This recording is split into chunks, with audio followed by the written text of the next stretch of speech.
diragukan lagi. Jika pantai dan laut memiliki keindahan yang mempesona, namun di balik keindahan pantai dan laut tersebut juga menyimpan banyak cerita, mitos, dan legenda. Beberapa orang meyakini adanya beragam sosok makhluk yang menguasai lautan. Mereka dipercaya berkuasa untuk mengendalikan semua hal yang terjadi di lautan. Tapi tak banyak yang tahu kalau penguasa lautan ini ada hampir di setiap negara dengan kisah, legenda, dan kepercayaan yang berbeda. Berikut 7 legenda penguasa laut.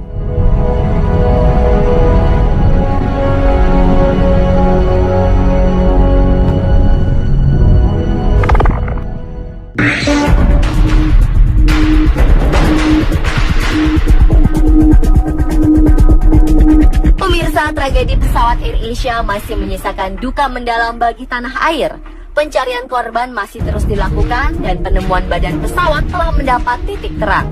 Belakangan ini sejumlah tokoh adat dan paranormal setempat diundang untuk membantu proses pencarian pesawat naas tersebut.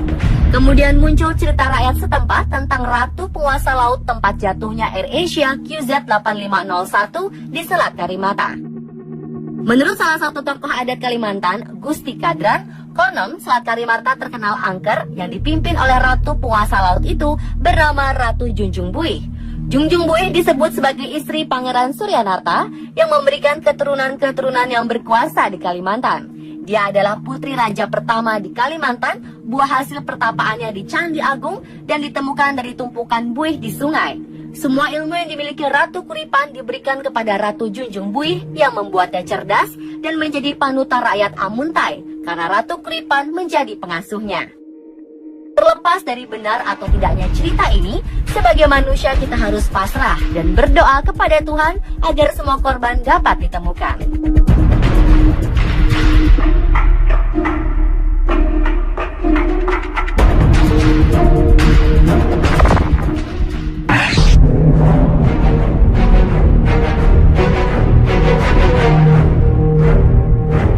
Dalam mitologi Yunani, Poseidon dikenal sebagai dewa penguasa laut, sungai, dan danau. Poseidon selalu digambarkan sebagai seorang pria yang perkasa, berjenggot, dan membawa trisula. Satu pukulan dari trisulanya bisa membelah bumi. Poseidon terkadang digambarkan bertubuh setengah ikan dan mengendarai kereta yang ditarik oleh 2 ekor hipokampos. Seperti kebanyakan dewa laut, ia memiliki kemampuan untuk mengubah wujudnya, tetapi Poseidon tidak memiliki kekuatan meramal.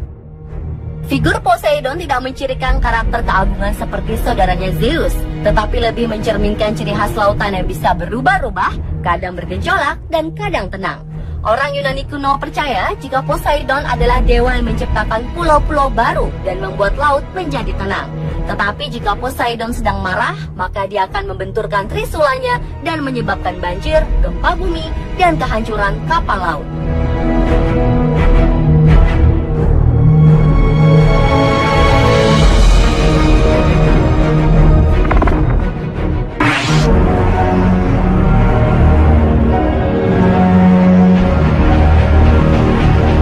Jika di Yunani terdapat Poseidon sebagai legenda dewa penguasa lautan, di lautan wilayah Islandia dan Norwegia terdapat legenda penguasa laut yang dihuni oleh monster laut bernama Kraken.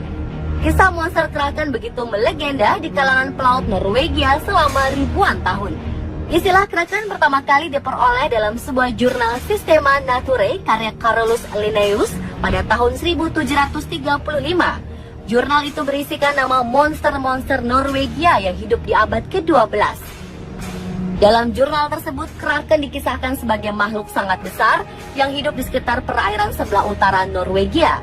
Sementara itu, Erik Ludvigsen Pontoppidan, uskup Bergen yang juga seorang naturalis, pernah menulis di dalam bukunya Natural History of Norway yang terbit tahun 1752. Menurut Pontoppidan, Kraken memiliki ukuran sebesar sebuah pulau yang terapung dan memiliki tentakel seperti bintang laut. Ia juga menyebutkan kalau makhluk ini bisa menggulung kapal yang lewat dengan tentakelnya dan menariknya ke dasar lautan.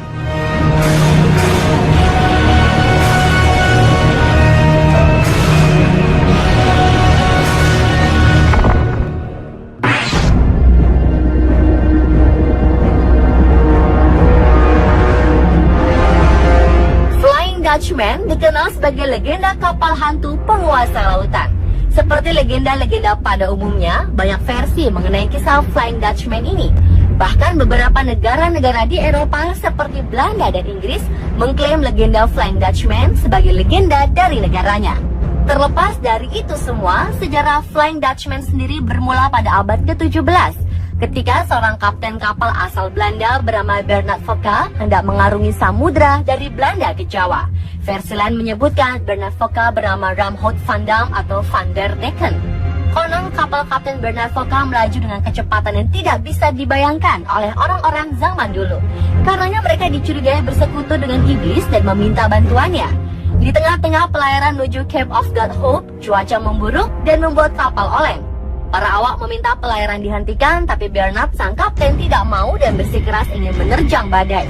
Dengan keangkuhannya, yang terjadi justru kapal dihantam oleh badai. Akhirnya mereka terkutuk untuk terus berada di laut lepas selama-lamanya.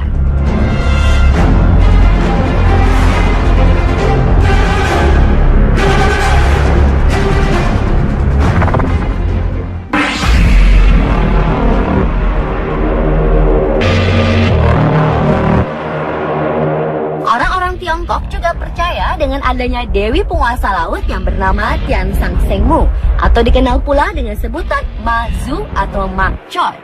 Karena hidupnya sederhana dan gemar berbuat kebaikan, masyarakat memanggilnya Lin Sang Ren atau Lin orang yang baik. Ma Zu sendiri sebenarnya adalah seorang gadis bernama Lin Mo yang dilahirkan di keluarga pejabat. Sejak kecil ia dikenal pintar dan mempunyai daya ingat yang baik. Ia juga mampu menyembuhkan orang sakit dan mengajar orang bagaimana untuk mencegah penyakit. Setelah berumur 28 tahun, ia memutuskan untuk naik ke puncak gunung dan menjadi seorang dewi laut. Ia dikenal sebagai dewi laut yang suka menolong para pelaut dan menjadi pelindung etnis Cina dari wilayah selatan. Semenjak zaman dinasti Song sampai dinasti Qing, tidak kurang dari 28 gelar kehormatan yang dianugerahkan oleh kerajaan kepada beliau. Ma Zu juga menjadi sebuah identitas bagi orang-orang Tionghoa. Ini terlihat dari banyaknya kuil Ma Zu yang tersebar di seluruh dunia yang jumlahnya mencapai lebih dari 5.000 kuil.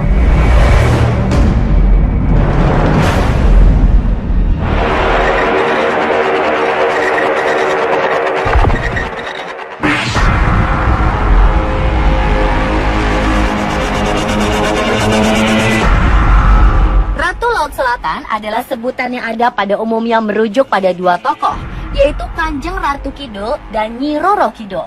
Tokoh ini sangat populer di kalangan masyarakat Pulau Jawa dan Bali. Kepercayaan akan adanya penguasa lautan di selatan Jawa atau Samudra Hindia, terutama dikenal oleh suku Sunda dan suku Jawa. Tidak diketahui dengan pasti sejak kapan legenda ini dikenal.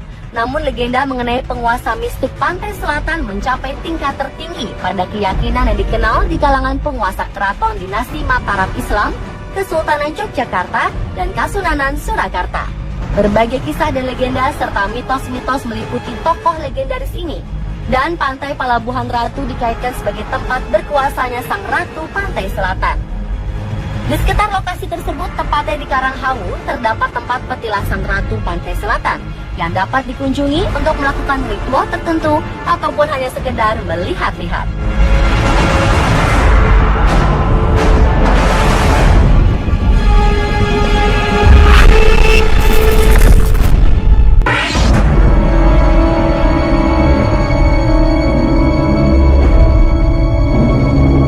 Ada cerita beredar di masyarakat Pekalongan tentang penguasa pantai utara Jawa atau dalam kepercayaan masyarakat Pekalongan dikenal dengan Dewi Lanjar.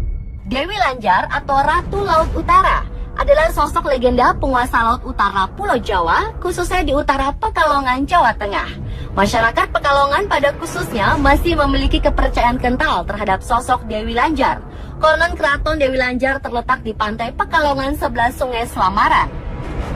Dikisahkan pada zaman dahulu di Pekalongan, hiduplah seorang putri cantik bernama Dewi Rara Kuning yang telah menjadi janda di usia yang sangat muda karena suaminya meninggal beberapa waktu setelah pernikahan mereka.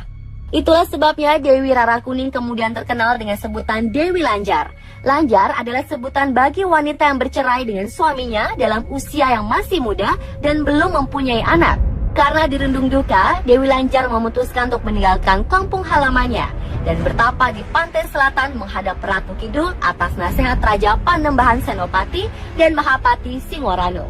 Konon dari pertemuan itu, Dewi Lanjar diperkenankan tinggal di pantai utara Jawa Tengah, terutama di Pekalongan.